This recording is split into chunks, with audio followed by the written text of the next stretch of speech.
There's a city in the Ural Mountains that most of the world has never thought about.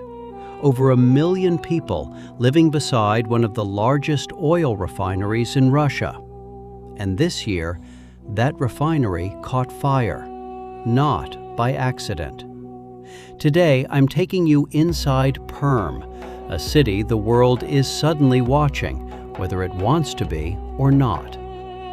This is Perm, population just over 1 million people. It sits on the Kama River, deep in western Russia, at the edge of the Urals. It's not a city built for tourists. It's a city built on industry.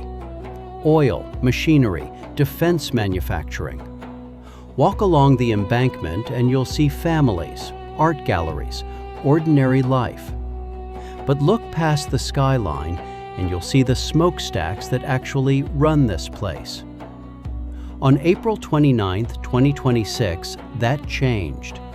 Ukrainian drones struck deep into Russian territory, over 1,500 kilometers from the border, and hit the Perm refinery directly.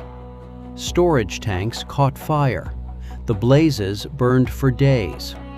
A second wave of strikes hit the following day, and this time a chemical emergency alert went out across parts of the city. Residents described thick smoke and a chemical smell hanging in the air.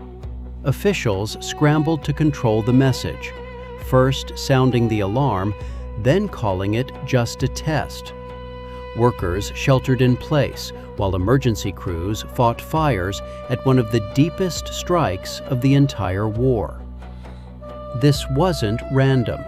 It's part of a deliberate campaign targeting the oil infrastructure that keeps this war funded.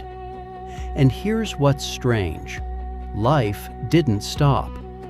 In the months since, Perm's local channels have kept posting the same things they always do. Youth sports teams, anniversary celebrations at the community center, city officials showing off redeveloped public spaces to visiting delegations. On the surface, completely normal. Underneath, a region now sitting inside the supply chain of an active war, breathing air that regulators once had to explain away. That contrast is the story. A city trying to function normally while sitting on a target list.